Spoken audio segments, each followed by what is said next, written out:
man who made the 5 boroughs of New York. First in Texas, then in Central America, the Caribbean, South America, and Europe.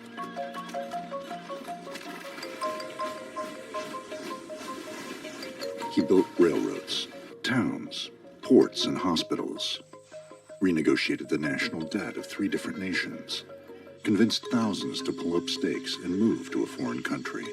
He helped change the eating habits of virtually every household in the United States. He married the daughter of a president and founded one of the largest and most controversial U.S. businesses ever to operate in Latin America.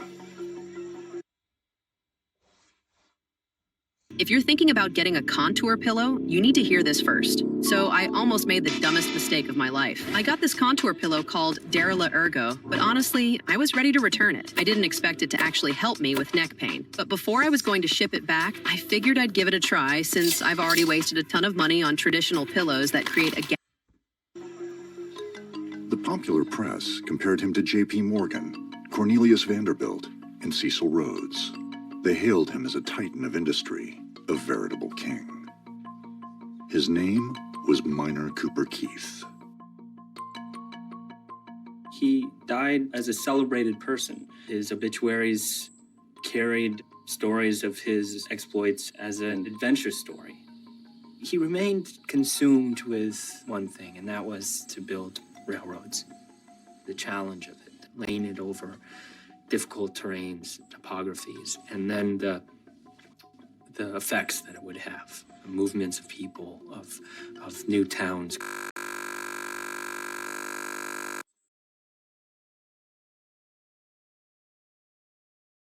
Coming out of it, of new agricultural and economic pursuits.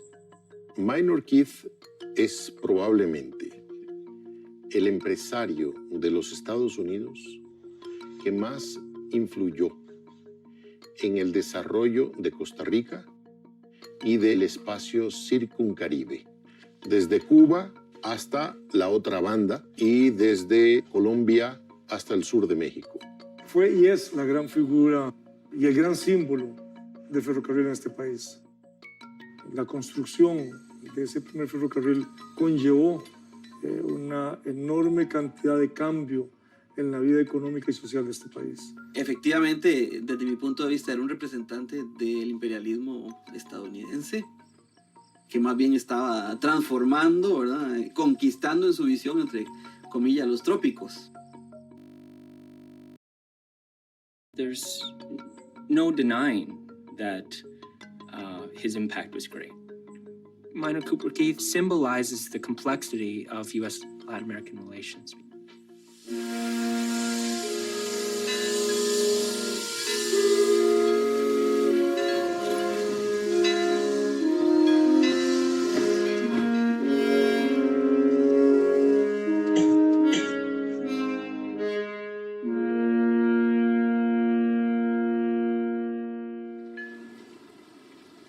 In 1869, Minor Cooper Keith journeyed to Texas to survey Padre Island. His father, a lumberman, had purchased the island sight unseen. His son discovered it was nearly barren of trees. But Minor reported back that it was a sportsman's paradise, filled with wild game and bordered by beautiful coastline.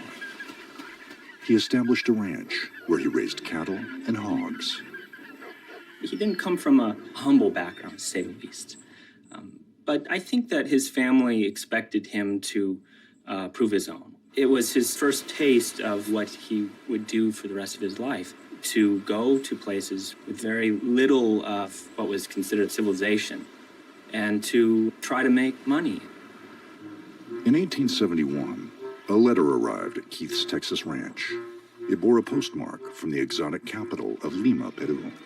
The letter was from Minor's brother, Henry Keith, who was working with his uncle and namesake, Henry Meigs, building a railway across the Andes. This impossible feat had made the boy's uncle an international star. Henry Keith implored his younger brother to join him in Costa Rica, where he had been placed in charge of a railway contract his uncle had just signed. He told me that I would make more money in Costa Rica in 3 years than I could make in Texas all my life. Perhaps there was a railroad tinge in the family blood. I went. Minor Cooper Keith.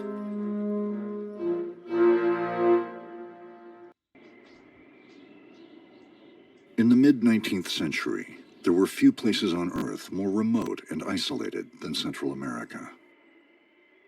Costa Rica was the least populous and most isolated country of the Isthmus. Most Costa Ricans lived on a central plateau, protected by towering mountain ranges, ringed by dense rainforest, pestilential swampland, and active volcanoes. Above all, Costa Rica was and is a country incessantly pummeled by torrential tropical rain. Rain that makes land slide and rivers rage.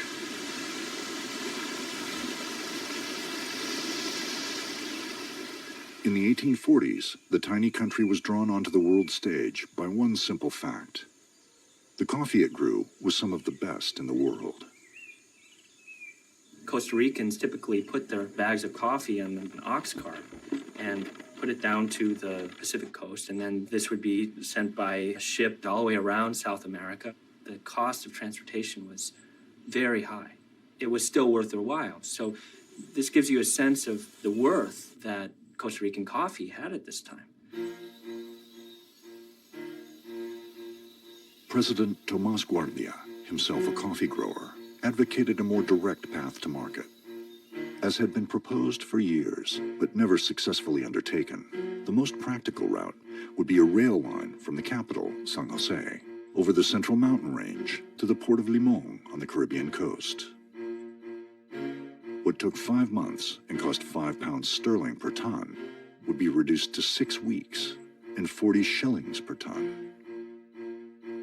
Henry Meggs signed the railroad contract without ever setting foot in Costa Rica.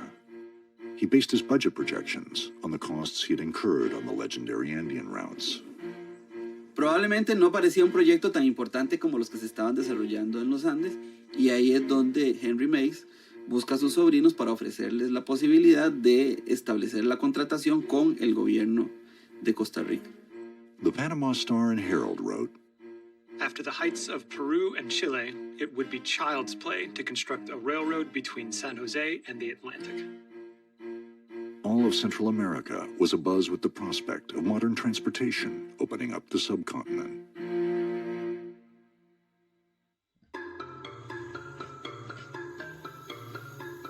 Minor traveled by steamship to Panama, at the time a province of Colombia. In the days before the canal, Minor had to cross the isthmus via the Panama Railroad, a U.S. project, though originally proposed by Simón Bolívar. The railroad was completed in 1855, at the end of the gold rush.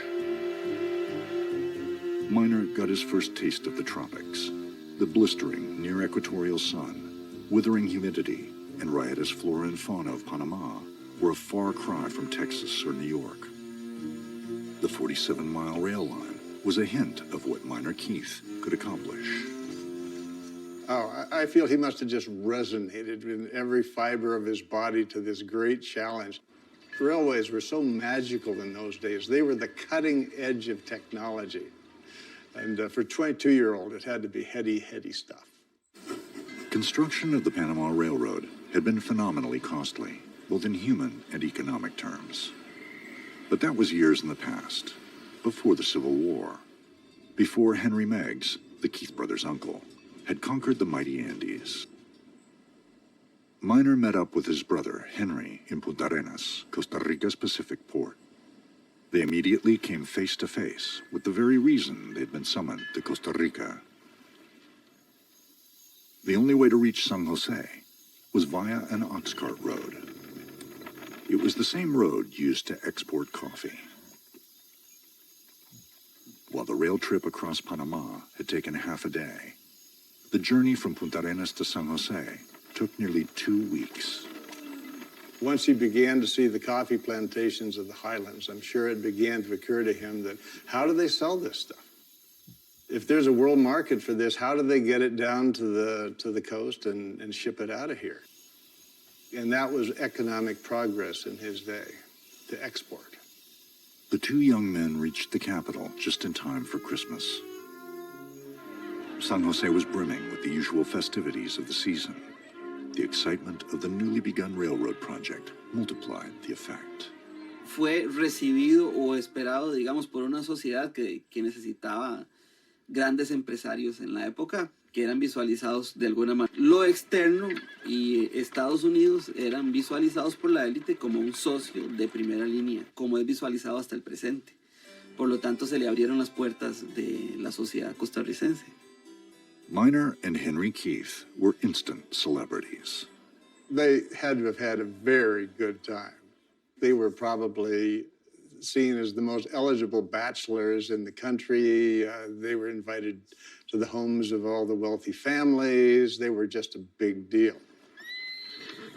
He and his brother, in fact, met with some of the high officials of the Costa Rican government and were both given, I think, a celebratory welcome, but also, I think a little bit of perspective.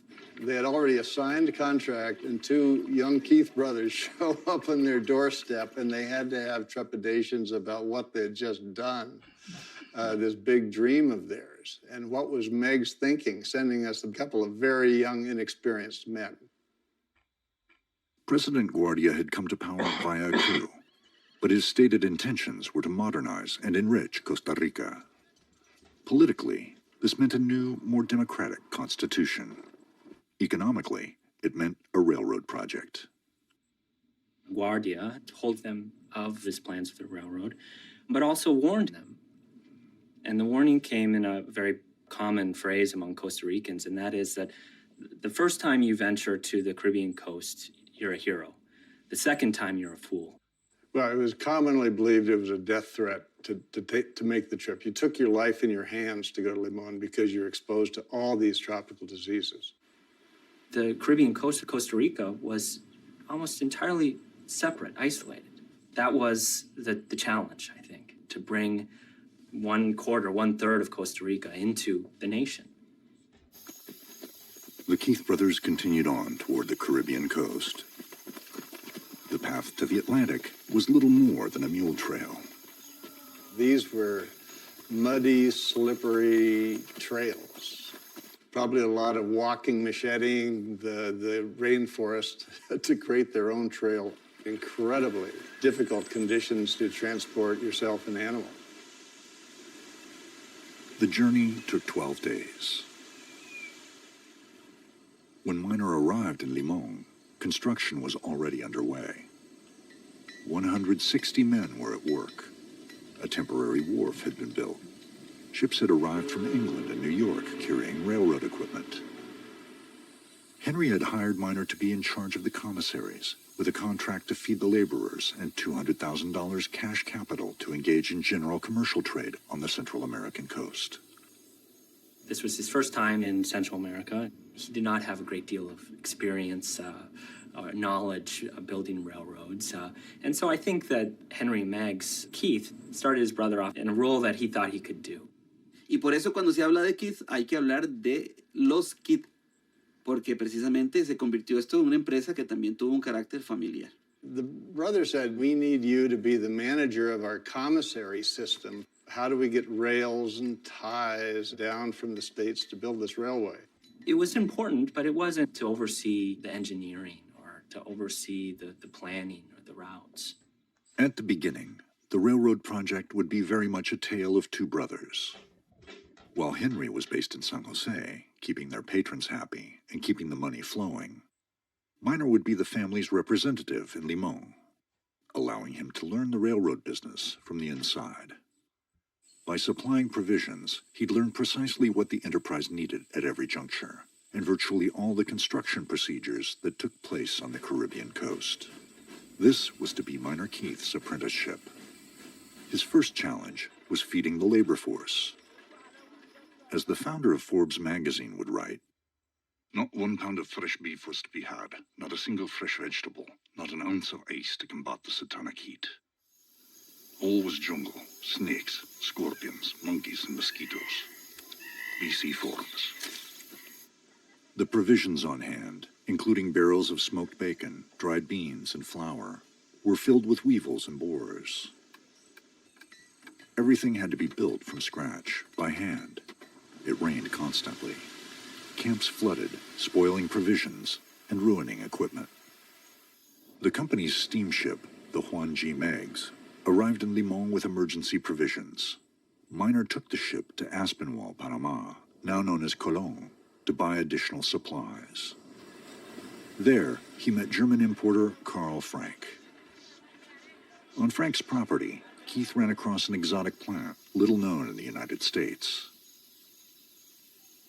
On this tropical Southeast Asian stalk grew the Musa sapientum, fruit of the wise men. Though not native to the Americas, the Musa sapientum was well adapted to the Central American tropics. Since the end of the Civil War, Frank had sporadically exported small shipments to the eastern seaboard of the U.S.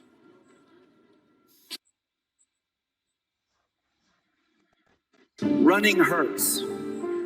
Tai Chi heals, especially after 50. 3 reasons to start Tai Chi.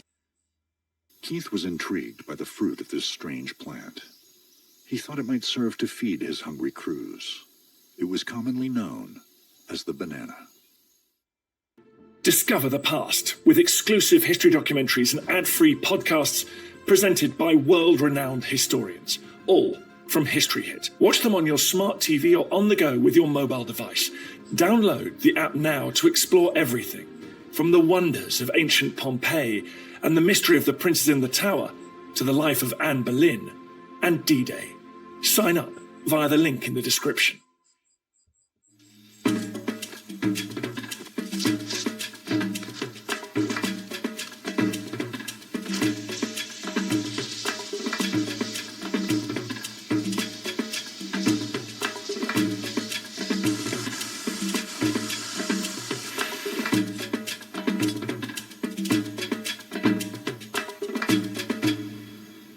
Keith convinced Frank to sell him some banana rhizomes, which he took home and planted by his rail lines in Limon. It would take over a year for the plants to bear fruit. What he eventually harvested from this experiment would radically alter his own life, as well as that of the Americas. His main concern in 1872, however, was finding provisions for his workers. And that's how he got into this, traveling around, looking for local food supply, bringing imported food, imported materials into the construction zone. Miner established trading routes and outposts in Honduras, Nicaragua, Panama, and Colombia. The next concern was expanding the labor force. Very few Costa Ricans had any desire to work in the disease-ridden, boiling hot lowlands of the Caribbean coast. The popular conception in Costa Rica was that Limon was uninhabited and uninhabitable, shunned even by the indigenous people of Talamanca, who took refuge from the lowlands in the mountains. Dentro de la ideología liberal, que estaba aquella idea de poblar el territorio, que se manifestó que era un área vacía. Originalmente, entonces, el poblamiento de Costa Rica se trató de hacer de manera restrictiva, porque en esa región se plantearon proyectos de colonización agrícola. Entonces se dijo, vamos a traer colonos europeos que traigan su capital humano, sus habilidades y las aporten al desarrollo de Costa Rica. In reality, the entire coast of Central America was populated, though sparsely, by groups of Jamaicans, indigenous people, and those of European descent. The British presence along the Mosquito Coast brought with it Jamaicans who fanned out along the Caribbean, cultivating cacao, hunting turtles, and fishing. Las primeras poblaciones llegan más bien de San Andrés, Colombia, y llegan de Panamá y también de Nicaragua. Básicamente eran pescadores que venían a pescar, sobre todo la pesca de la tortuga. Entonces venían por ahí una vez al año y poco a poco se fueron quedando, trayendo sus familias y fueron poblando la zona. La población en ese momento no se consideraba costarricense. De hecho, no lo eran tampoco. No solo no se consideraban ticos, sino que no había ningún interés. Toda la zona esta del Circuncaribe, toda esa faja entre Honduras, Nicaragua, Costa Rica y Panamá, eran jamaicanos, British. The original idea had been to start the construction in Limon, and end in San Jose. President Guardia changed his plan. The line would include the provincial capitals of Alajuela, Heredia, and Cartago, and construction would begin on both ends of the line so that the population of the Central Valley could see the train firsthand and right away. First construction had begun in Alajuela in August 1871, 4 months before Minor Keith arrived. U.S. Vice Consul Arthur Morell wrote, The most important event that has occurred during the past year, or perhaps that has ever occurred in this country since its independence, has been the inauguration of the work on the Costa Rica Railroad to connect the interior with the Atlantic port of Limon. The name of the contractor, Henry Meggs, and that of his representative here, Henry M. Keith, are a sufficient guarantee that the enterprise will be pushed forward and finished without delay. The effect of this will be to place Costa Rica in a few years, in terms of development, where she would not otherwise be in a century. In February of 1872, the first locomotive arrived at the Pacific port of Punta Arenas. To get to Alajuela, it had to be dismantled and carried by ox cart up the same path that Minor and Henry had traveled 2 months earlier. It had to have been one of the great events of the time. It had to have been insanity. Those locomotives were so huge. 50-ton metal structures and wheels and axles and boilers. And that had to have been so heavy and so bulky. This is a locomotive and you're moving it about 90 miles through rainforest to get to the Central Plateau. Give me a break. Traerse una máquina desde el Pacífico, le digo, eso no es comida de trompudos, como decimos en este país, ¿verdad? Caminos de carretas, poniendo troncos para que fuera rodando y viniera arrastrada hasta llegar a Alajuela. It took 14 teams of oxen and cost $4,000. The arrival of the locomotive in Alajuela was a major milestone in Tomás Guardia's dream. On March 30th, a great public ceremony was held in Alajuela to inaugurate the Costa Rican Railroad. 9,000 people showed up for the festivities. Traer un elemento como un ferrocarril, con esa enorme máquina echando humo y haciendo esos sonidos extraños, ciertamente era cambiar, dar un salto del desarrollo del país para que esa máquina que echaba humo se convirtiera en parte del diario vivir de las personas, ¿verdad? When the locomotive actually started to run, the Costa Ricans who had gathered to observe this saw something a little sinister.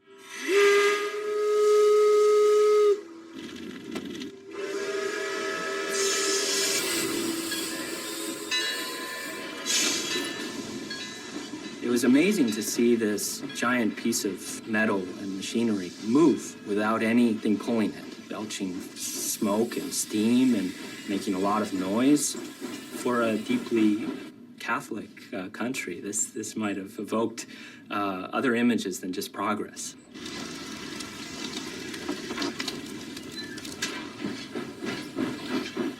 The celebration captivated the country's imagination. Guardia was right. I think he had a great political instinct as to what would sell this project. And it was just the greatest thing in Costa Rican history at that point, to have their own railway before anybody else in Central America had. Tomás Guardia era un hombre de una inteligencia campesina extraordinaria. Él tenía una gran capacidad para hacerse asesorar y leer el sentimiento de la gente.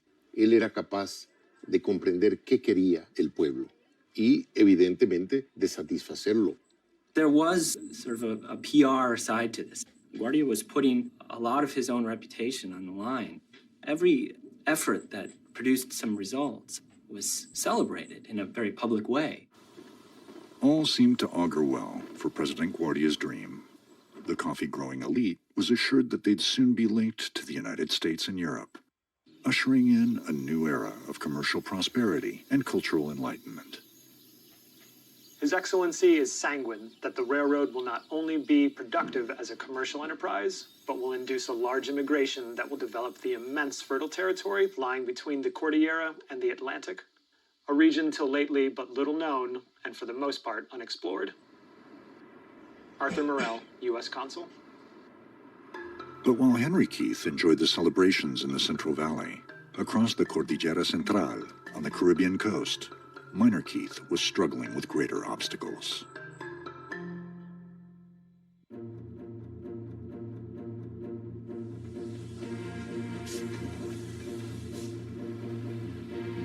Minor took the Juan G. Meigs to New Orleans in search of more workers.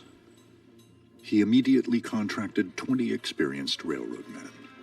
For general laborers, an ad appeared in the New Orleans papers. Wanted young single men who want well-paid work in the tropics and plenty of adventure. They were enticing as many criminals and lower-class American whites down to the tropics as well, knowing that they were probably expendable. The contact listed in the ad turned out to be connected to the police department. The police department was very interested in getting some of the undesirables out of New Orleans. Within this crew, you can imagine, a very rowdy group of people. Minor contracted 680 men. He made foremen out of the 20 railroaders, arming them and himself with pistols. Among the cargo were 40 barrels of whiskey. Heading for Belize, the steamer was caught in a storm and struck a coral reef near Yucatan.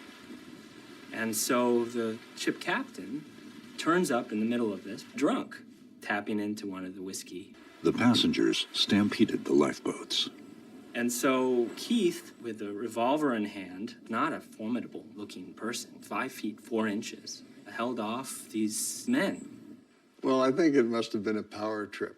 The fact that he had a pistol in his hand and could hold off 700 workers from jumping ship on the way to Costa Rica must have made him feel pretty confident. Keith managed to pull the ship free from the reef.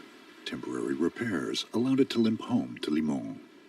But many of the laborers had contracted fevers during this trip. Some died en route. When Keith tried to organize his first location cruise, he found that half the men couldn't even walk. Scores of them were dying. Malaria was endemic to the region. Yellow fever had most likely been brought by 49ers, making their way across the isthmus to the gold fields of California. Laborers from North America or Europe are going to face an epidemiological environment that was very different than their own. Many of them became very ill, and many of them died. Yo creo que en todo uno se acostumbra. Y llega el momento cuando la primera gente se murió, entonces ¿qué hacen? Entonces, ya tenía que avanzar. Y por más muertos que había que avanzar. For those healthy enough, the work was grueling. The dense jungle had to be cleared by hand with machetes, picks, and shovels. Swamps had to be drained or filled. Land firm enough to support the immense weight of a locomotive was at a premium. When crossing swampland, crews had to pour ballast to a depth of 4 feet to provide a stable base. Había que ir a buscar la piedra a puntos distantes de donde venía la vía férrea, hacer un acceso a esos puntos. O sea, construían una vía, traían los materiales, volvían a quitar la vía y seguían construyendo. Each swamp meant miles of this costly, rigorous, and time-consuming work. All this under the perpetual pounding of tropical rain.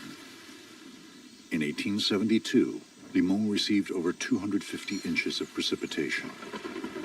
Toward the foothills, this figure was closer to 300.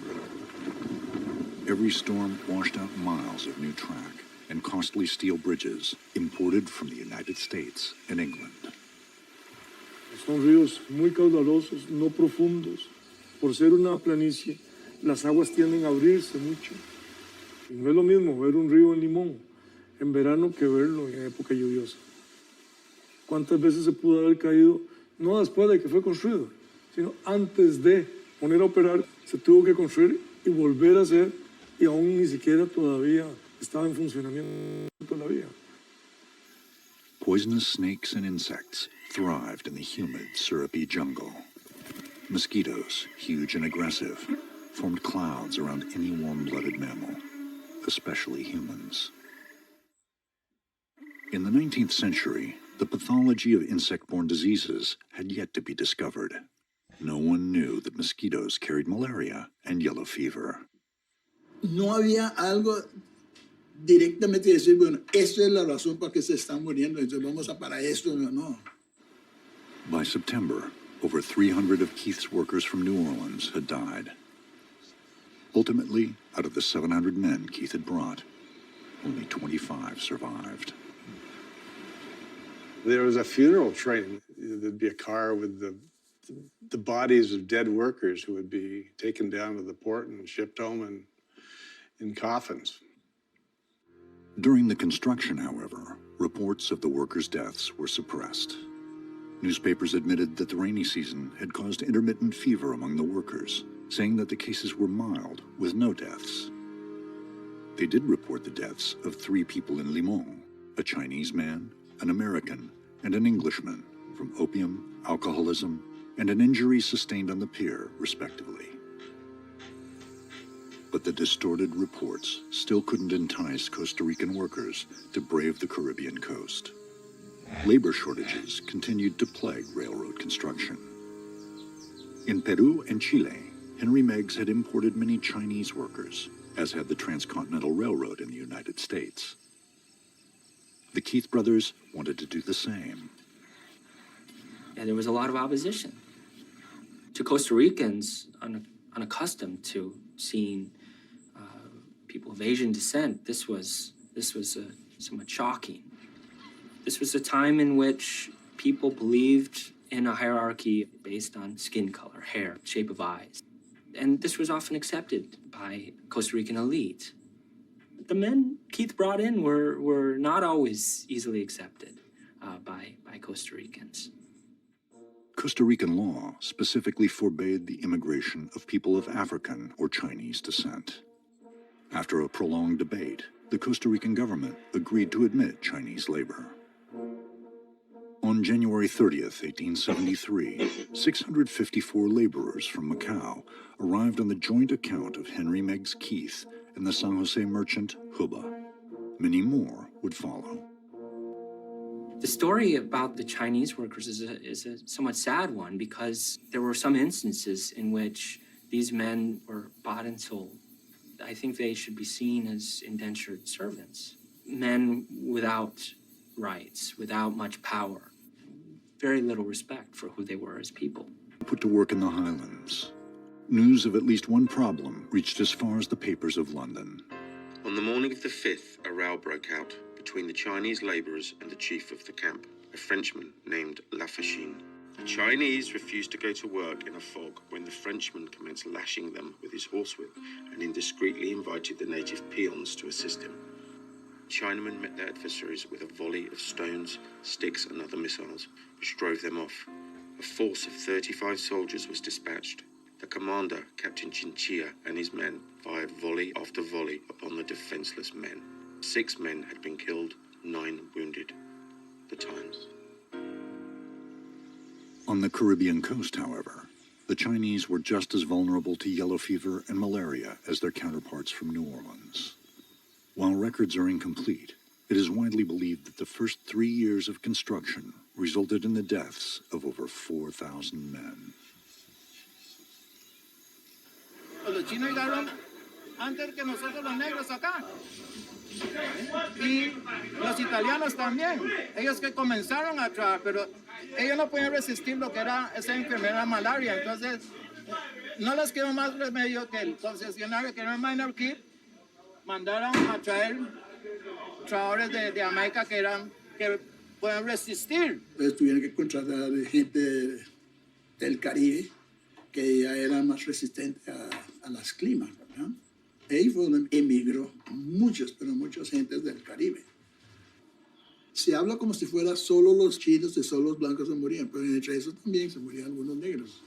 Era una realidad que tenía que construirlo. Era difícil, pero ya tenía que hacerlo. Y se hizo. Se logró. One of the more untold stories of the line was that, all these black laborers had been brought in who were really the backbone that allowed for the building of the road. Many of them stayed and lived and had families and became Costa Rican citizens. Y entonces, en la época de guardia, a través de Keith, cambia el equilibrio de las distintas razas, la composición humana, la identidad y la cultura de Costa Rica. On July 4th, a special day to the U.S. railroad men, the Caribbean had its own first test run. A locomotive traveled the first mile of track, from Limon to Camp 1. The race between the two ends of the line had begun. On August 6, 1872, the first locomotive ran the entire route from Alajuela to Heredia. It was met by a military band playing an original composition, La Locomotora, the locomotive.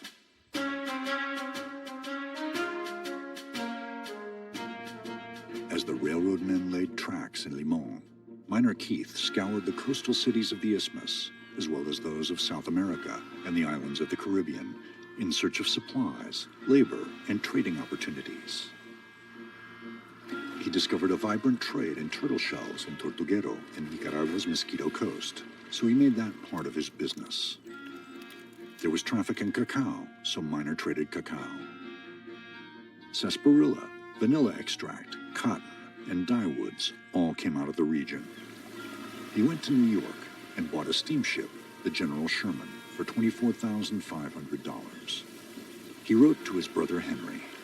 She is a fine boat, and we got her at a very low figure. She was built for a tropical climate and exactly suits our business. She's a firm sea boat and will go anywhere. I intend to run her between Bluefields and Cartagena, stopping first at Greytown, Paris Mina, Limon, Bocas del Toro, Aspinwall, Portobello, and then Cartagena. I know that an immense trade in the way of produce can be opened up in these places, and that the boat ought to pay for herself within a year. The Central American Steamship Company was born. More than just a way to bring supplies to work crews, the shipping company also generated revenue for the railroad. Additionally, it gave Miner Keith a broad view of the commercial possibilities in Central America and the Caribbean. Keith's banana plants seemed to grow just as well in Costa Rica as in Panama, but they had yet to produce fruit. But Keith's commercial interest had been piqued by Carl Frank's exports to the U.S. It would be years before the Costa Rican rail line would reach the coffee-growing highlands. The railroad needed freight now. Even the short stretch of track already built could be put to work if products could be found along the line. If bananas proved marketable, they could help the railroad generate income. Miner returned to Aspinwall and approached Carl Frank with a simple proposition. Keith would provide his steamship to transport Frank's bananas to New Orleans. Any profit from sales would be divided equally between them. In January 1873, the first shipment left Aspinwall. It was a risky endeavor. The fruit could spoil quickly in the event of delays. In the stormy waters of the Caribbean, anything could happen. If they reached port safely in New Orleans, there was no guarantee that the bananas would sell. Mr. Keith me anunció que se retiraba de Costa Rica para acometer empresas más importantes en otros países. Yo le dije que su porvenir estaba en este país, y convencido de que emprendería en grande, se quedó. Actors, we can make you believe we know what we're doing, when in fact, we do not. Whoops, I have no idea what these buttons do. I've never driven a stick in my life, but my heart is full yet! Small business owner, because I have no idea what I'm doing. But GoDaddy Aero does, using AI to build a logo, website, and social content. For Walton Goggins goggle glasses. Because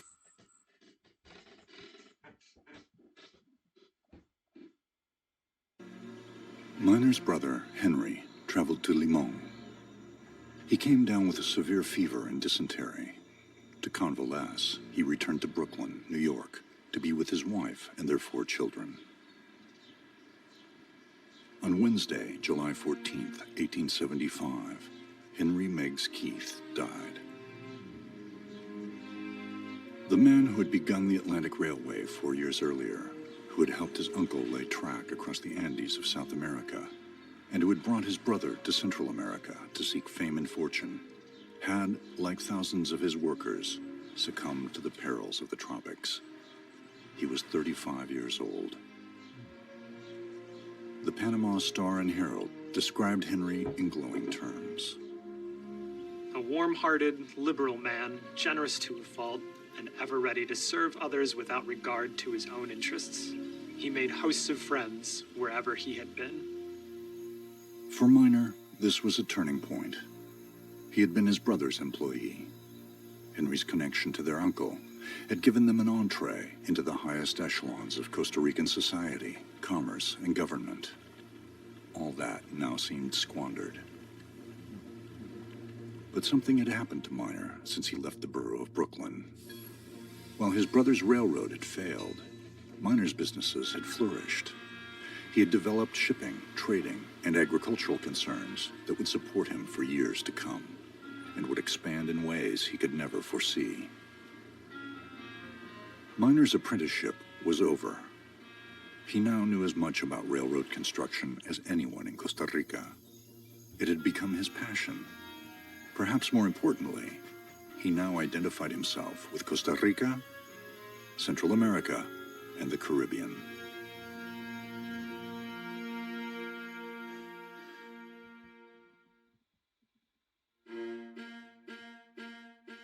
President Tomás Guardia took direct control of the railroad. On May 1st, 1874, he addressed the Costa Rican Congress. Creedme, señores representantes, no abrigo más ambiciones que asegurar a la República la terminación de una obra en que está cifrado su engrandecimiento futuro.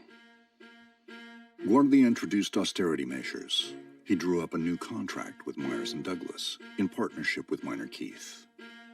Renewed construction stimulated sales of government land along the line. At a price of about $5 per acre, the government recovered its $200,000 expenditure in 1 month. Government payments arrived intermittently. B.C. Forbes would later recount.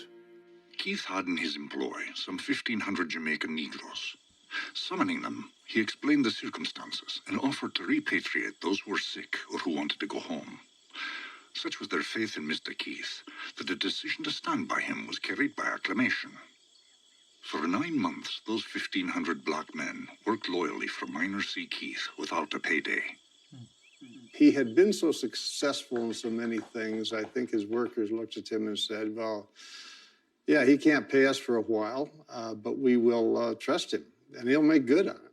This was one of these moments in which Keith's power of persuasion really shone through, facing a crowd and convincing them of what he believed to be the truth. The money finally came through for the government, and he was able to not only pay what was owed, but also give bonuses for those who stuck with it. That incident gives me as much satisfaction as any in my whole life. I pensioned many of the Jamaicans who had worked for me and risked their life with me times without number. Not happy with the progress of the government-run effort, Guardia offered the next contract directly to Minor Keith. In February 1879, he agreed to build a section of railroad from the Pacuare to the Reventazón River. The stretch of 3½ miles of track would cost $75,000. It had a deadline of September 1st. By the 4th of July, enough was completed to allow Keith to sponsor a rail excursion to Siquirres, 37 miles from Limon. It was the farthest a locomotive had ever traveled inland on rails in Costa Rica. Guardia was encouraged. Enthusiasm for the railroad began to swell. But the stretch yet to be completed from the Reventazón to the Central Valley was the most challenging and ambitious. If construction so far had broken Costa Rica's finances and killed thousands of men, this section threatened to dwarf those difficulties. The president organized expeditions to survey the route. He invited mayors from key towns, high public officials, and some of his opponents. Many people in the Central Plateau had no idea of the difficulties of running a train line through these mountains. Guardia was determined to show them firsthand. Never one to squander an opportunity for theatrics, he also brought the Cartago military garrison's brass band.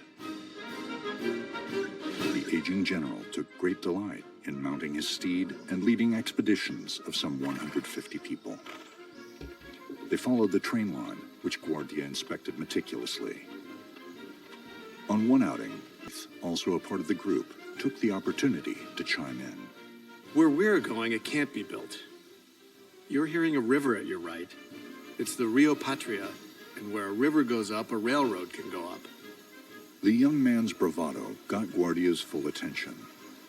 This incident is widely credited for the decision to put Minor Keith in charge. Guardia had found an associate whose grit and determination mirrored his own.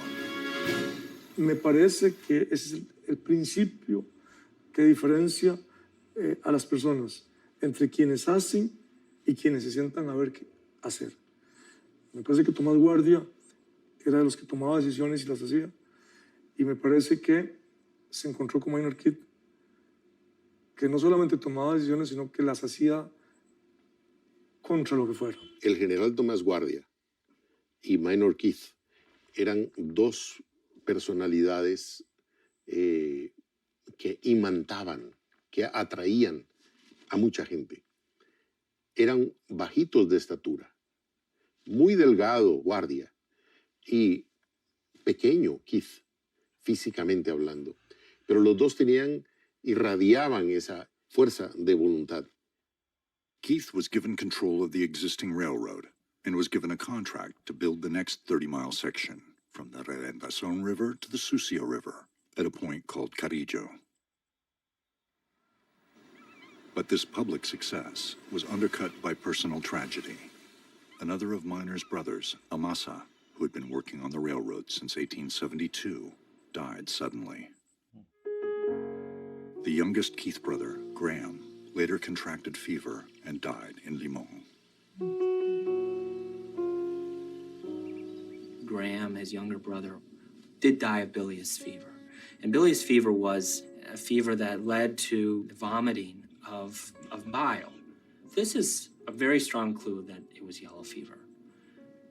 One after another, his brothers died, leaving Keith pretty much on his own. This must have had a strong impact on him. Here he was in this collective enterprise with his brothers and his family, carrying on a tradition. And then slowly his brothers are taken by these diseases. But he carried on. And perhaps he saw his efforts after his brother's death as him fulfilling the goals and dreams that he shared with his brothers. I would have seen that as, no way am I going to stop this project. That sacrifice was so huge. We have to honor their memory by making sure this project gets completed. I mean, there's no stopping. This is going through. And I didn't die, I'm still alive, and I got to do this for them. It's almost a monument to my brothers. The government paid Keith and others with IOUs, billetes privilegiados, which could be used to pay customs duties. Keith used the bills to pay his workers, resulting in protests and riots. Soon, however, the government expanded the use of the IOUs to include payment for public lands that workers made claims to alongside the tracks. Protests subsided, and more men became landowners. As the railroad pressed forward, it opened up hundreds of square miles more for settlement. It was hoped that the lands adjacent to the rails would soon be planted with coffee, cacao, tobacco, sugarcane, coconuts, and Indian rubber. British Consul Cecil Sharp. I left Limon at 8 o'clock in the morning and was surprised and delighted to see in the first 25 miles of the road over 120 farms and banana patches, all of recent formation and owned chiefly by Jamaicans, the Panama Star and Herald.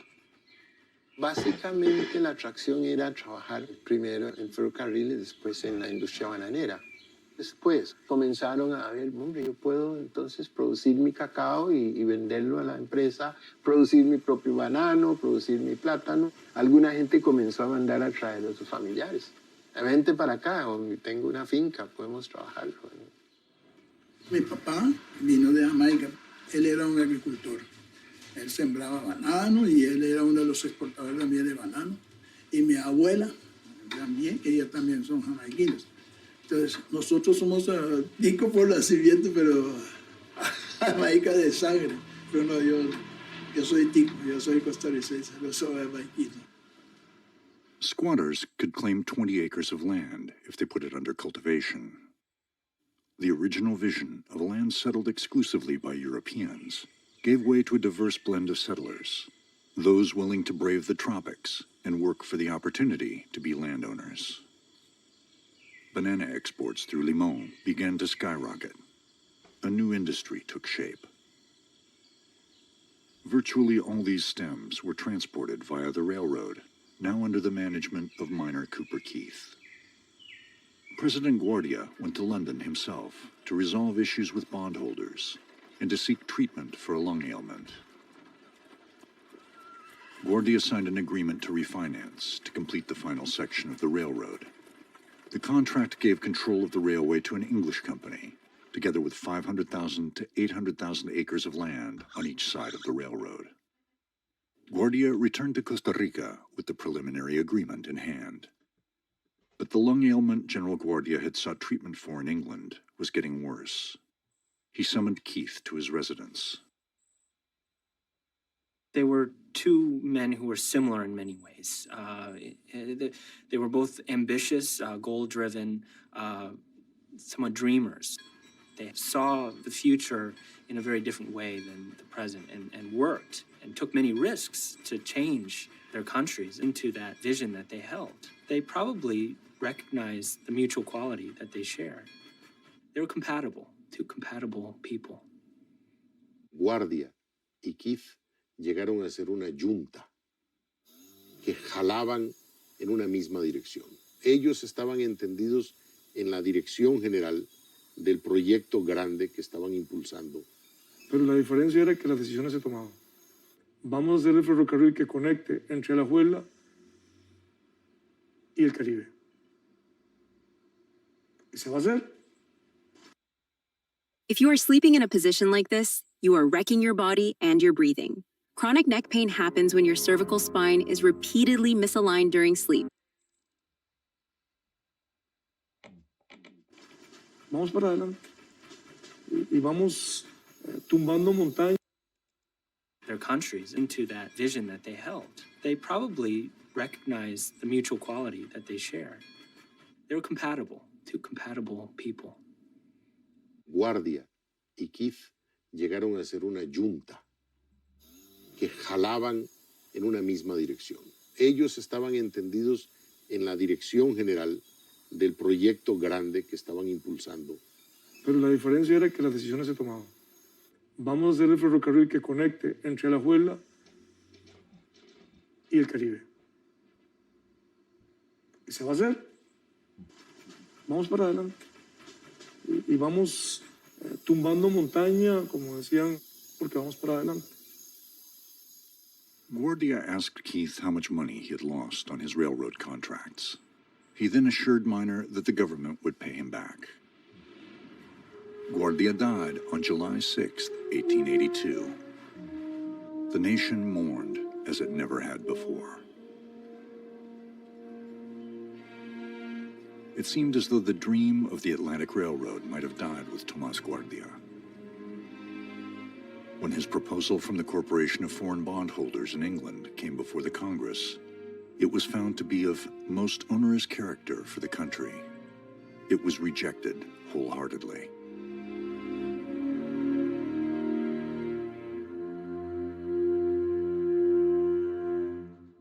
Ay, qué lindas que son las ticas. Keith was still only 34 years old. He had led a gypsy life, roaming up and down the coast of Central America. He was still a bachelor, but the idea of marriage appealed to him. Or so he had told his sister-in-law, Lillian. Do not think that I am cut out for an old batch. Just pick out another girl for me, and I'll take my chances and sail in. He was a very eligible bachelor, one could say, at this point. He had already shown himself quite able to captain this enormous project, gain a great deal of wealth, not only in Costa Rica, but anywhere. He was a very good guy, I think, for someone to marry. Keith traveled to the village of Santa Fe, Honduras, to recruit laborers from its population of indigenous Caribs. The village was nearly empty. The mayor of the town told him that most of the young men of the village had journeyed down the coast where a ship had been wrecked the day before. Keith realized it might be one of his own ships, the Koenig. He hired a Carib guide to take him to the scene of the accident in a dugout canoe. The wreck was, in fact, the Koenig. Most of her cargo had been lost, but aboard the ship was Cristina Castro, daughter of former Costa Rican president Jose Maria Castro. Word reached Keith that Cristina Castro and her chaperone, returning from New York where they had been buying Christmas presents, their ship had run aground and she needed assistance getting back to San Jose. And Keith, who I'm sure already knew her and was already aware of her incredible beauty, heroically volunteered to rescue and escort Cristina Castro and her chaperone. Keith took the damsels in distress under his protection for 11 days, until the steamer Andes arrived. Keith, in the process, fell in love with Cristina, and I'm sure Cristina was emotionally attracted to Keith. She called him Machito, or Little Fair One. She had been raised in some of the wealthiest, most powerful families in Costa Rica. She was educated in France, so she spoke French. She probably knew a bit of English. Keith didn't know much Spanish. After all, he spent much of his time in Limon talking with his workers in English. And so when she was first dating, I think it was probably Cristina Castro who provided the ability to communicate. Several weeks later, Cristina Castro and Minor Keith announced their betrothal. The marriage took place in New York so that Keith could acquaint his family with his new wife. They were married on October 31st, 1883. They seemed to have a very strong relationship, and she seemed to enjoy accompanying him to the U.S. and to Europe. The marriage cemented Keith's position in Costa Rica's high society. By marrying Cristina Castro, he was connecting himself even more, integrating himself more into a society which he increasingly felt an affinity for. There were other American or European entrepreneurs like Keith who did not go that route. They remained bachelors or they would marry someone from their own country. But I think he felt love for a woman in a society and culture that he also was opening up to. But with that also came some very good connections. I don't believe that his relationship should be seen as one of taking advantage of connections as its sole purpose, but at the end, it did serve him very well. He was now the son-in-law of a former president and a nephew-in-law of the new Costa Rican president, Prospero Fernandez. Fernandez was intent upon straightening out Costa Rica's very tangled finances. He turned his attention to the foreign debt and completion of the railroad. In May of 1883, Minor Keith presented a plan to Governance Minister Bernardo Soto, Fernandez's son-in-law. In Keith's plan, the interest rates on the loans of 1871 and 1872 would be reduced to 2.5%. Interest payments would be delayed. The fiscally conservative Fernandez government approved the plan wholeheartedly.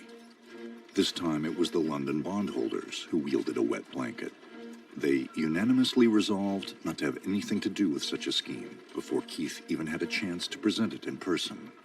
But the bondholders were making nothing off their investment. Costa Rica was stuck with an incomplete railroad and was incapable of raising money to complete it. A compromise was critical. Miner Keith went back to the drawing board and, using elements of both rejected proposals, crafted a solution that would resolve the issue and have enormous repercussions throughout Latin America. The plan became known as the Soto-Keith contract. Keith would restructure the loan, lowering the interest rate. He'd create the Costa Rica Railway Company to construct a railroad from the Reventazón River to Cartago, a distance of 52 miles. The company would hold and operate the railroad for 99 years. The government would own 1/3 of the stock. The provision with the greatest impact involved land grants. Keith basically said, if you can't pay me, just give me the right-of-way, a kilometer on either side of this railway I'm building, and I'll plant them in bananas. And he was converting that also into a profitable operation that helped fund the railway and support the shipping business. The guy just was unstoppable in knitting together these solutions to a very complex construction project.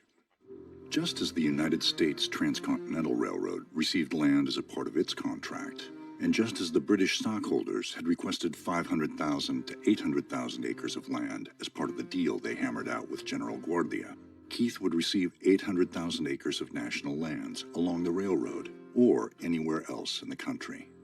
Entonces se recurre a la figura esta de otorgar concesiones para la conclusión de la obra y Keith a la vez buscar el financiamiento. Esa concesión original son más o menos 333,000 hectáreas y por lo general se tiene la idea de que se ubican todas en el Atlántico Caribe costarricense. Realmente es en varias partes del territorio nacional. Keith was given the opportunity to take lands far from the railroads, as long as it had some potential for the project. It was Keith who was developing these things, but it was money owed. So really the ownership was in the hands of thousands of individuals, mostly European, who held these bonds. The land and railroad enterprise would not be subject to taxation. Congress approved the Soto-Keith contract on April 22, 1884. Keith went to London, where it took him more than a year to get the bondholders to agree to terms. Keith's victory at the negotiating table was undercut by a family emergency. His young wife, Christina, fell down an open elevator shaft in a London hotel. She suffered brain damage that would affect her the rest of her life. Her machito stood by her. The bondholders signed on June 3, 1885. Fue un momento clave y desde el punto de vista nacional fue un tremendo error, precisamente porque las garantías eran mínimas con respecto a los beneficios que otorgó la concesión. Evidentemente, dentro de esa ideología liberal del momento, era una atracción de capitales y era poner a producir tierras que en su concepción no estaban produciendo. Pero en términos de lo que representó para el aparato público, definitivamente constituyó un problema territorial para el gobierno costarricense. Constituyó un estado dentro de otro estado. Well, latter-day historians would talk about the unholy alliance of bananas and railways. That's part of the criticism of the monopoly of the United Fruit Company as well, and their power throughout Central America. This deal was basically payment in kind rather than payment in hard currency, but it was the only way to finance a railway. This gets to some of the negative image that Keith and United Fruit and some of these early railroad pioneers had, because when the railroads were completed, the contracts remained. It suddenly seemed like the Costa Rican government was manipulated into a bad deal, which gave them little power over their own railroads and made them, for many years after, have to pay these creditors back. Without the money, these projects wouldn't have occurred. Keith and the Costa Rican government didn't have a choice often. Either they took these terms or they got nothing and no railroad. Hoy vemos muy mal aquella negociación y consideramos que fue un error o incluso un horror porque se copió en otros países de América Central. Sin embargo, habría que estar en aquel momento cuando no había dinero, cuando la situación era desesperada y era necesario continuar con la obra de construcción del ferrocarril. Keith had gotten the principal on the loan reduced by 50%. He had created a mechanism to complete the railroad that had been under construction for over 14 years. He was at the head of a company that controlled 800,000 acres of Costa Rican land, a full 7% of national territory. His experience cultivating and exporting bananas had convinced him that the fruit of the wise men could finance a railroad, build it, and give it freight to carry. Now, he had a railroad to finish.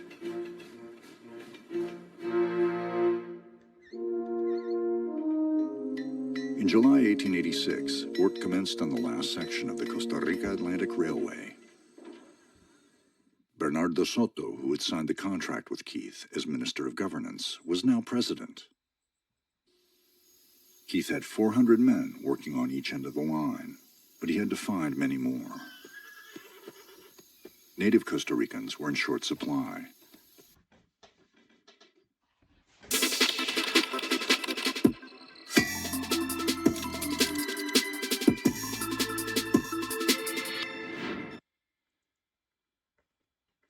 Mostly already engaged in farming in the Central Valley, and still averse to working in the tropical lowlands. He succeeded in contracting 1,300 men from the West Indies and southern U.S. Unfortunately for Keith, the famed Count Ferdinand de Lesseps, builder of the Suez Canal, had begun the first attempt at building a canal through Panama and was paying laborers the unheard of rate of $2 to $5 per day, with housing and medical attention, compared to the $1 offered by Keith's railroad. Most of Keith's 1,300 men left for Panama as soon as they arrived in Costa Rica. Keith went to London in October 1887 to contract between 800 and 1,000 Italian workers, mostly from the town of Ostiglia in the province of Mantua. The Italians were ill-prepared for life and work in the rainforest. The heat, rain, and disease were too much for them. The Italians went on strike. It was the first labor strike ever in Costa Rica. They fled the railroad camps into the jungle. The trek through the dense tropical forest killed 6. The survivors who arrived in Cartago were starved and emaciated. The government provided food and sheltered them in the central market and other buildings. A protracted standoff ensued. Keith refused to pay back wages, and the Italians refused to return to work. They continued on to San Jose, where they camped out on the steps of the cathedral. They pleaded their case to the government, and so did Keith. The government ruled that Keith should pay, and the Italians should return to work. Both sides ignored the edict. Many of the Italians found other work and stayed in Costa Rica. Fortunately for Keith, the French attempt to build the Panama Canal failed. Tropical rain, heat, disease, and unstable soil had defeated the great European engineer. Lesseps' biggest challenge, and perhaps the biggest reason why he failed, was because of disease. That too many of his workers succumbed. The costs were too high. Keith's pool of labor returned. The route had been altered. The line to Carillo would be abandoned, and the railroad would follow the Ruentazon River to Cartago. Though a more practical route, the 52 miles remaining traversed difficult terrain. Construction required clever engineering. The most famous and infamous stretch was known as El Codo del Diablo, the Devil's Elbow. A reporter for El Comercio watched laborers hang from ropes 60 feet in the air, cutting rocks from sheer cliffs with pickaxes and drills. Cuando manifestamos nosotros nuestra admiración en presencia de tan grandioso espectáculo, un antiguo trabajador de la línea nos informó que aquellos peones estaban acostumbrados. Agregó que al principio no había sido lo mismo, pero que Mr. Keith, en persona, atado a una cuerda, se había descolgado él primero, mostrándoles prácticamente que todo podía hacerse sin dificultad. The usual problems of excessive rains hampered construction, washing out bridges, causing slides, isolating different sections of the job. Que había puentes que de un pronto a otro llegaban y ya no estaban. Era como ir hacia lo desconocido, porque sí se había hecho la vía, pero uno no podía ser seguro si 1 kilómetro, 2 o 3 o 4 kilómetros la vía seguía existiendo o no seguía existiendo. Keith was not only building a railroad, but also tending to his bananas, coffee, and cacao. Coffee exporters complained that Keith was hogging the railroad cars for his own products. It would be the first of many charges of monopolization. The crowning engineering achievement of the Atlantic Railway was the Bridge of Biris. Y ahí entonces había 2 montañas, había que cruzar de una montaña a otra montaña. Y ahí fue donde construyeron un puente, creo que es el más alto en ferrocarril en Centroamérica. Se dice que los franceses también tenían interés para la concesión del ferrocarril y algunas piezas de ese puente del Biris fue sobrante de la torre de Eiffel de Francia, salvage material, que eso es parte de ese puente que está ahí en el Biris. The bridge, manufactured in England, was assembled in 4 sections in Limon and transported by locomotive to the canyon. The sections were attached to 3 cement and steel pillars, 300 feet above the river. After placing the bridge, a locomotive made the first run from Limon to Cartago. As the locomotive approached the new bridge, the engineer stopped, fearing the bridge would collapse. Keith seized an American flag, jumped on the cowcatcher, and yelled forward. The nervous engineer, emboldened by Keith's moxie, drove the train across the 600-foot span to the applause of onlookers. On Sunday, December 7th, 1890, the engine arrived at Cartago between 10 and 11 a.m. Throngs welcomed the machine, and its most prominent passenger, Miner Cooper Keith. The Costa Rica Atlantic Railroad was at long last complete.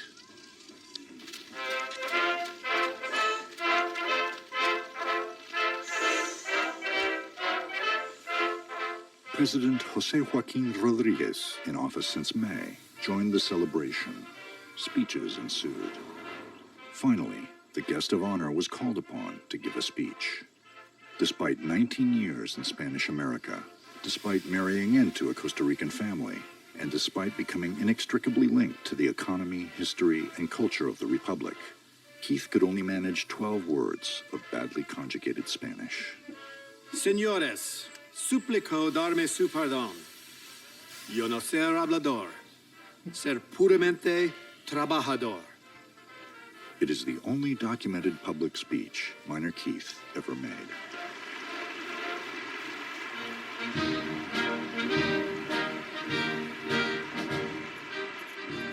British Consul Sharp wrote, "This is the result of the energy and indefatigable perseverance of Mr. Miner C. Keith, whose name will ever be remembered by all Costa Ricans and foreigners established here."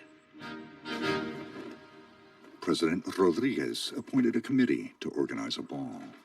The invitations were prized. Señor, en la noche del 31 de este mes y en el Palacio Nacional tendrá lugar el baile con que el Supremo Gobierno ha dispuesto obsequiar al señor Don Miner Keith. Dressmakers went to work. Uribe and Batalla, Cardona, and the Alfaros all provided the finery required to adorn the elite celebrants. On the last night of the year, the National Palace filled to capacity. Costa Rican flags crossed with U.S. flags were everywhere to emphasize the binational character of the accomplishment. Conspicuously absent was the flag of Jamaica, whose men had built most of the railroad. In fact, black people were discouraged from traveling to the Central Plateau. None were in attendance. The main speech, given by Cleto González Víquez, a future president, referred to Keith as a grand character, even among the Yankees. The event was as lavish as any ever celebrated in Costa Rica. On July 1st, 1891, Keith turned the railroad over to the English company that was to run it for 99 years. Keith later petitioned the government to be reimbursed for money he had lost in the building of the railroad. He asked for £200,000. The newspapers filled with indignant commentaries on the maneuver. Keith had an impressive laundry list of reasons he should be reimbursed. He had been required to travel to Europe several times to renegotiate the Costa Rican national debt. He had paid for the replacement of at least one bridge washed out by flooding and the Limon shop destroyed by fire out of his own pocket. He had paid $475,000 to build the Carrillo line, which was now abandoned. He invoked the death of his 3 brothers. Public reaction was swift and critical. It was loudly proclaimed that Keith was asking the government to compensate him for bad planning, and that it would set a precedent to give a government contractor extra money to make up for lapses in judgment. If Keith did lose money on all his railroad contracts, the huge tracts of land that were under Keith's control made his complaint seem excessive. Keith withdrew his petition. He persisted, however, and received a contract for the sanitation of Limon, which in exchange for dropping claims against the government, paid him $225,000, about a quarter of his original petition.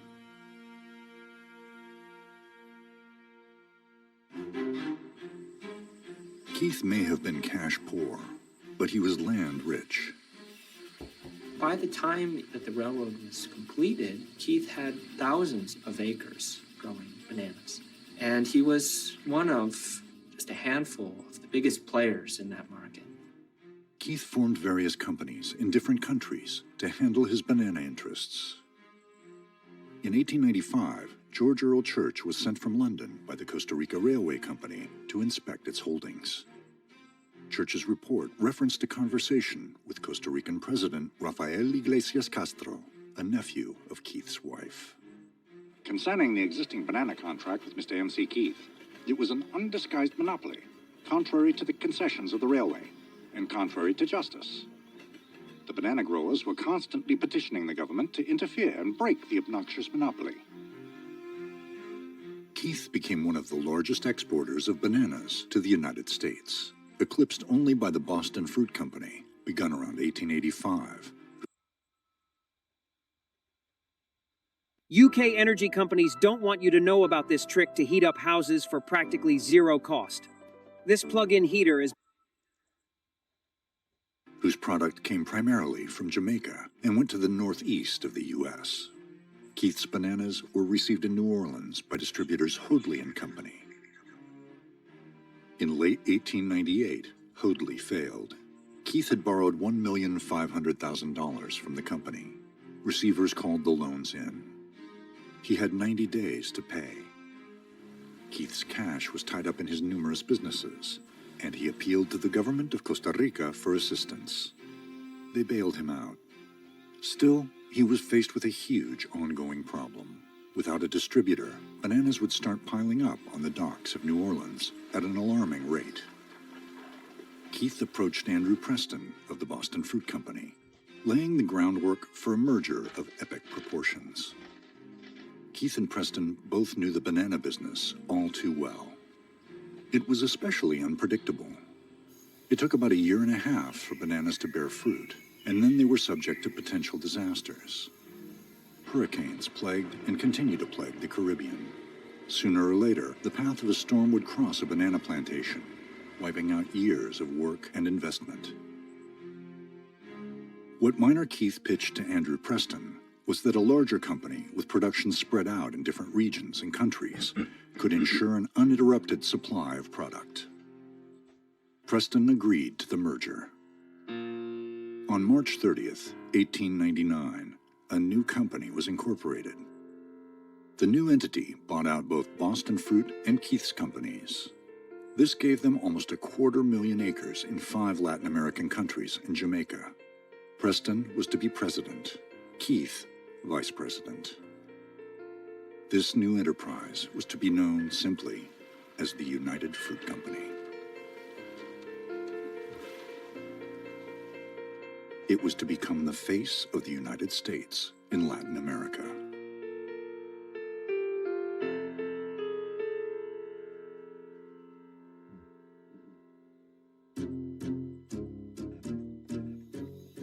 Minor Keith provided indispensable guidance to the new company.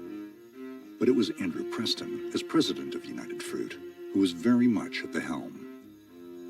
The two men reportedly did not get along. United Fruit instantly became the largest agricultural enterprise in the world. United Fruit's financial power in the United States was formidable.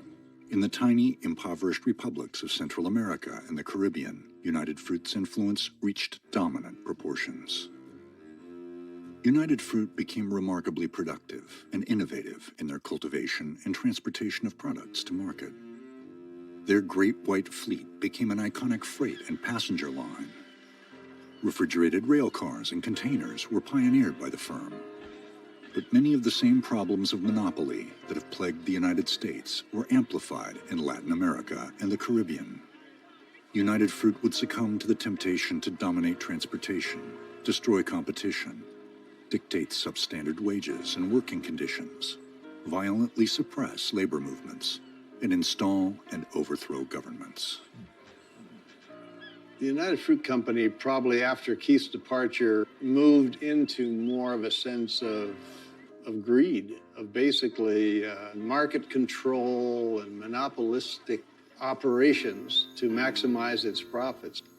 There was not much concern for the near slaves working on the banana plantations and horribly underpaid. I think the company would argue, but look at all these labor camps that we built down there and this tropical housing, and we had hospitals and schools for our laborers, and we took real good care of them. But I think there is another story of just real exploitation. While Keith was not in charge of United Fruit during this new era, cables show that he did provide advice to the management of the company in Costa Rica.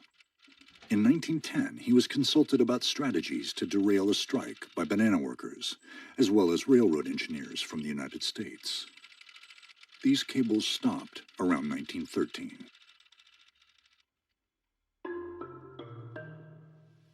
Keith had relocated to the home he had inherited from his father in Babylon, New York.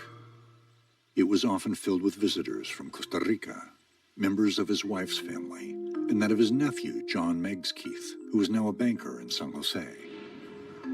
He took an office at 17 Battery Place, where United Fruit was headquartered.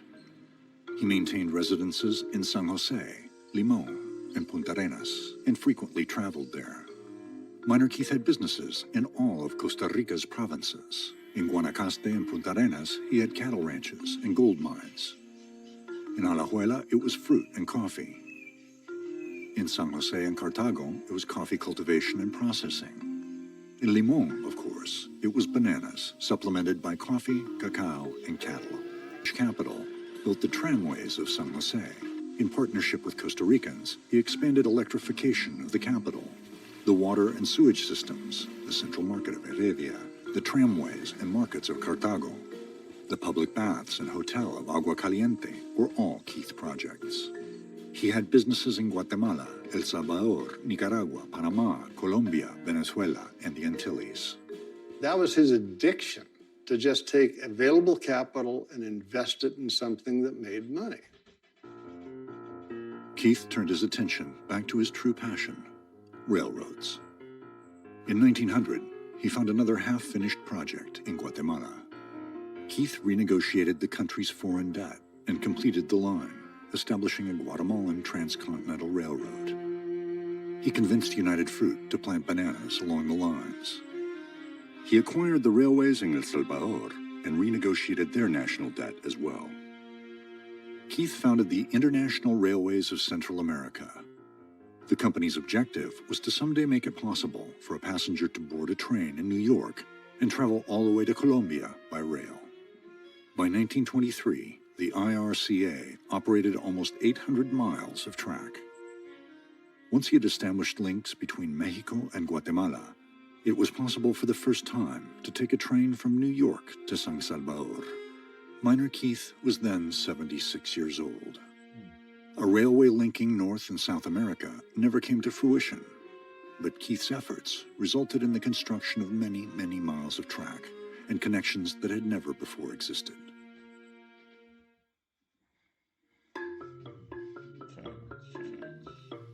Though less active, Keith still took great pride in managing his investments and running the poultry farm he had established on his land. Keith had survived yellow fever, malaria, shipwrecks, floods, mudslides, collapsing bridges, train wrecks, and revolutions in Central America, South America, and the Caribbean. He enjoyed a long and prosperous life, but at the age of 81, he contracted pneumonia. On June 15, 1929, Minor Cooper Keith died.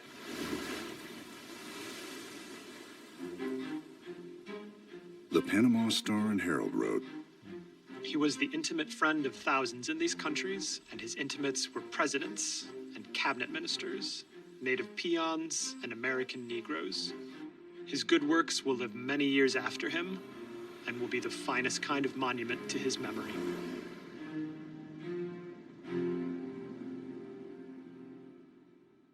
Keith had an elaborate will and testament. His wife, Cristina, was to be one of the chief beneficiaries. Keith's assets were mostly tied up in stocks. On Tuesday, October 29, 1929, the market suffered a seismic blow. Over $14 billion evaporated in one day, $30 billion in 1 week. When he died, I believe his estate was estimated at something like $26 million. And 4 months later, with the crash of the stock market, most of that empire's book value was zero. The value of Keith's holdings had dropped to around $3 million, but his debts did not decline. They remained at the same level they were before the crash, about $3 million. It was just a total loss. Cristina Castro moved back to Costa Rica, where she lived simply the rest of her life. She sold the Babylon estate to pay off her debts. ¿De qué vivió? Yo no sé. Bueno, la bananera creo que le pasó algo, pero así como por caridad.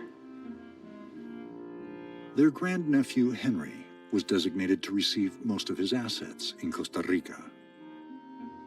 Le había dejado a tío Henry todo, y lo que recibió fue una pluma y un lapicero. The man once referred to as the uncrowned king of the tropics no longer had anything of his own to leave behind. Not money, nor offspring, nor empire. But his narrow-gauge railroad had cut a broad swath through Central America. Yo diría en términos generales, ha sido la vida de lo que es el Atlántico, el ferrocarril. Levantó a Limón y lo ha mantenido por muchísimos años. Limón fue poblado por muchos extranjeros, alemanes, italianos, chinos obviamente, gente de toda Europa y de Estados Unidos, familias que venían a buscar fortuna con el ferrocarril. There's a reason you don't book a place with a host. Privacy. Host-free stays. On April 22, 1991, a massive earthquake struck Limón, Costa Rica.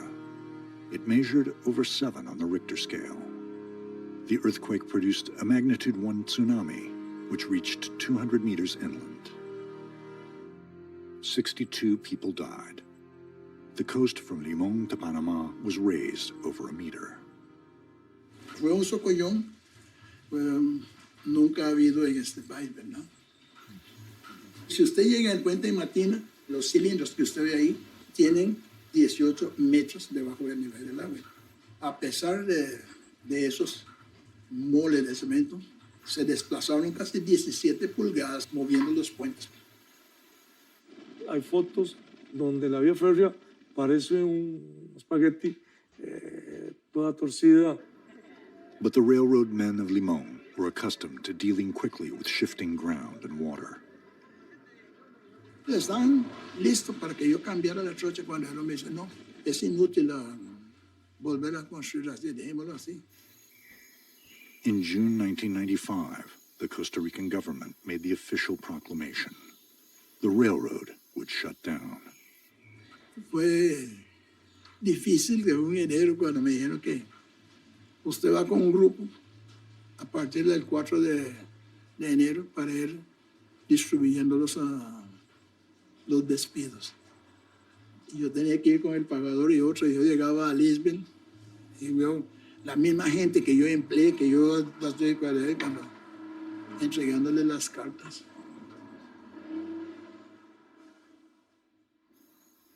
Y dentro de mí, yo sabía que no había necesidad de hacerlo.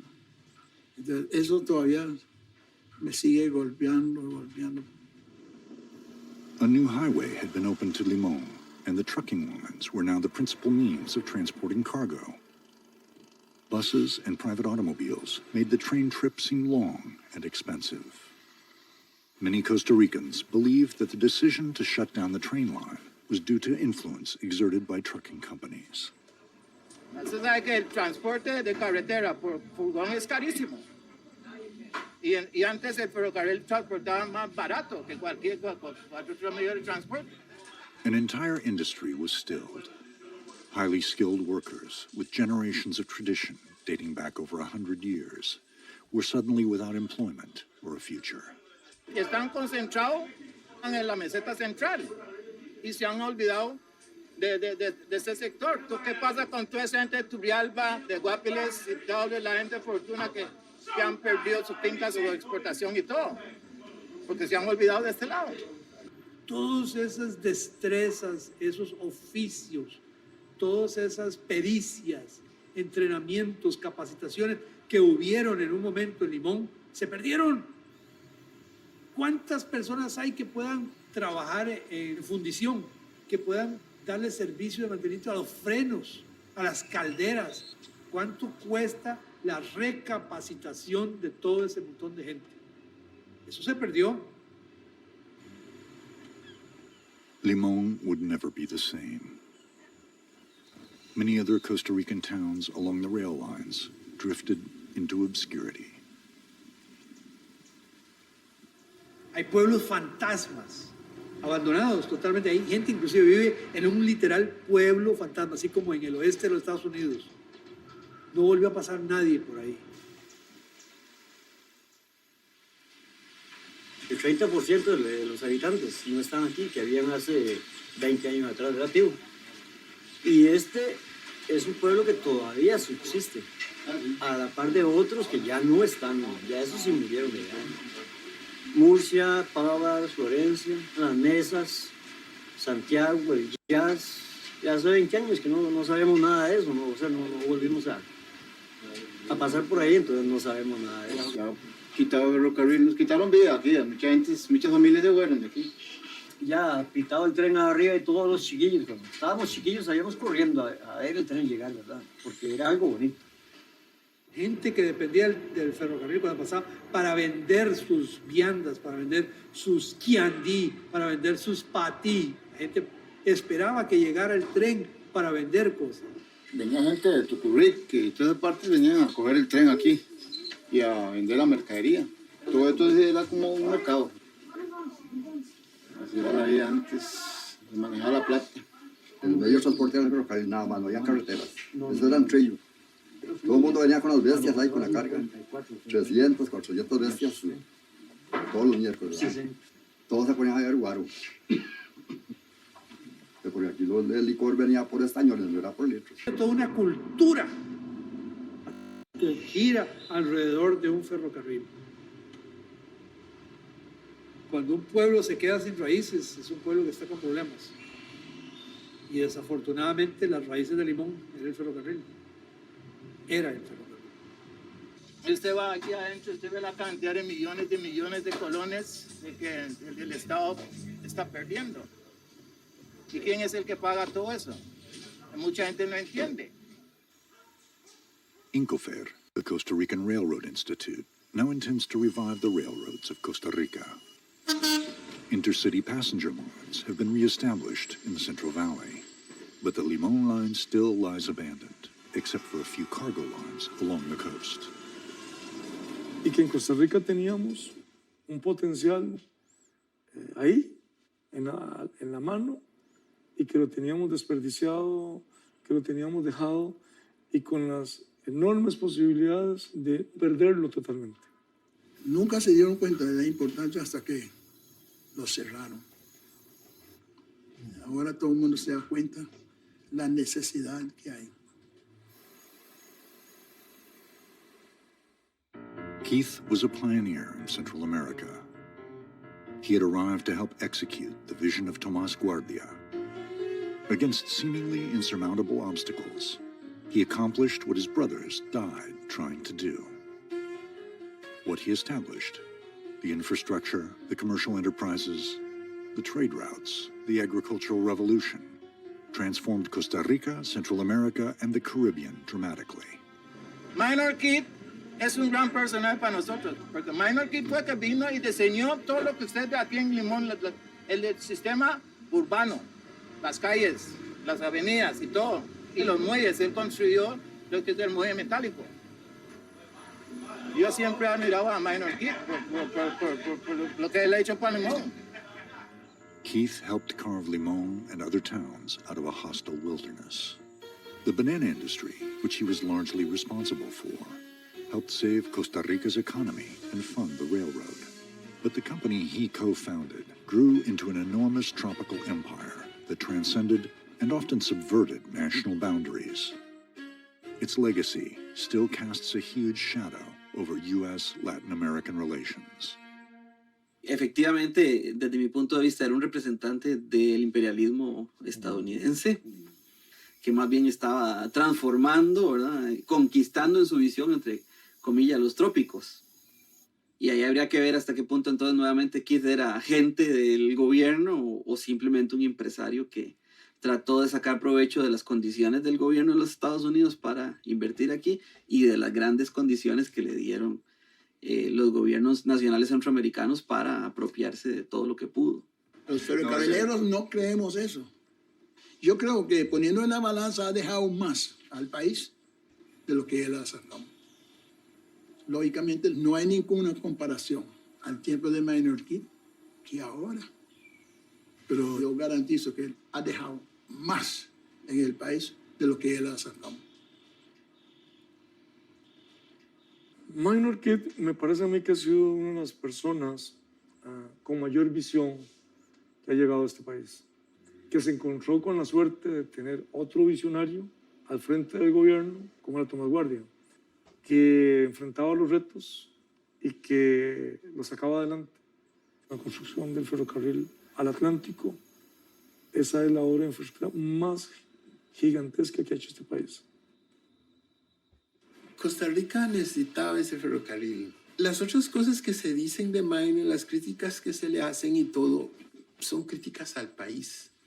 El país fue el que le hizo la concesión de tierras. El país fue el que le entregó, bueno, hasta la esposa, ¿verdad? La hija del presidente. Entonces, yo pienso que de él vino, es un empresario.